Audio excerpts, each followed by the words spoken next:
I keep hearing the same story from folks who finally decide to bring a home sauna into their lives. The online pictures make it look like a sleek, ready-to-house wellness pod, but the first time they actually step inside, the heat feels uneven, the controls are confusing, or the unit takes forever to set up. I've been there, and that's why I wanted to dig into a real-world look at the dynamic SAUNAS Andora 2-person infrared sauna before anyone spends a weekend wrestling with a piece of equipment that might not fit their routine. Link is in the description if you want to check the product details on Amazon. First off, let's talk about the kind of space you need.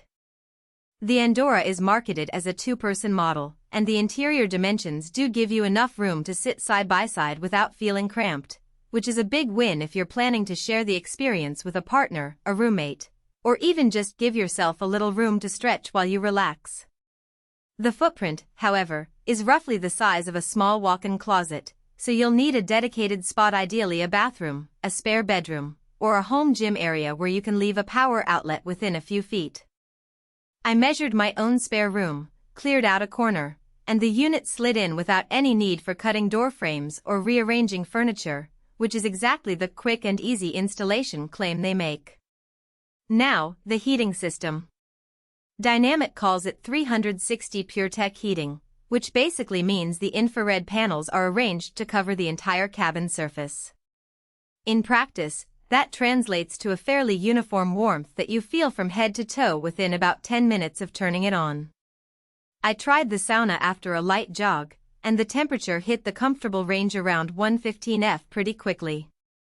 The heat felt deep enough to induce that pleasant, lingering sweat without the intense blast you sometimes get from lower-quality infrared units that overheat the lower bench and leave the upper body cold. Because the temperature control is digital, you can dial in the exact range you prefer, whether you're after a mild detox or a more intense session.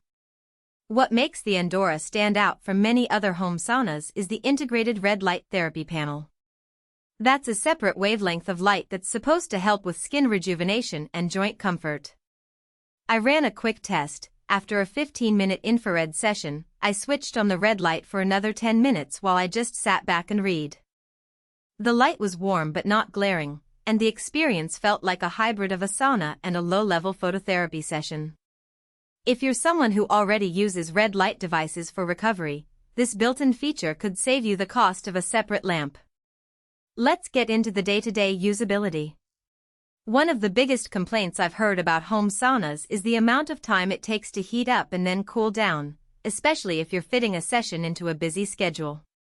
With the Andora, the preheat time is respectable. You can start it, set the temperature, and be ready to go in under 10 minutes.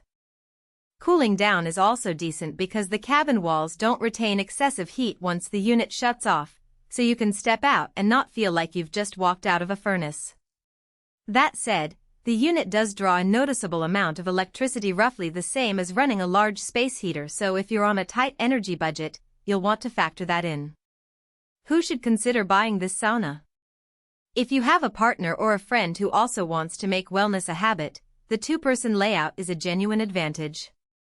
It's also a solid pick for people who already have a home gym or a dedicated wellness corner and are looking for a multimodal recovery tool, especially the combo of infrared heat and red light. The Andora's temperature range is wide enough for beginners who prefer milder warmth and for seasoned sauna users who like to push the heat a bit higher, so it caters to a broad spectrum of experience levels. Who might want to skip it? First, anyone living in a tiny apartment without a suitable corner or a nearby outlet will find the installation challenge outweighs the benefits. The unit's footprint, while not massive, still requires a clear space and a power source that can handle a 2 kW load. Second, if you're primarily after a traditional Finnish-style sauna experience, the kind that uses steam and high humidity, this infrared model won't deliver that sensation. And finally, if you're looking for a low-energy solution, the electricity draw might be higher than you'd like. There are smaller, single-person infrared pods that consume less power but also lack the shared space and built-in red light. Let's talk about the hidden trade-offs that often get buried in marketing copy. The cabin is made of a wood that's meant to stay stable under repeated heat cycles, but it does require occasional wiping down to keep the surface from absorbing sweat. I noticed a faint wood scent.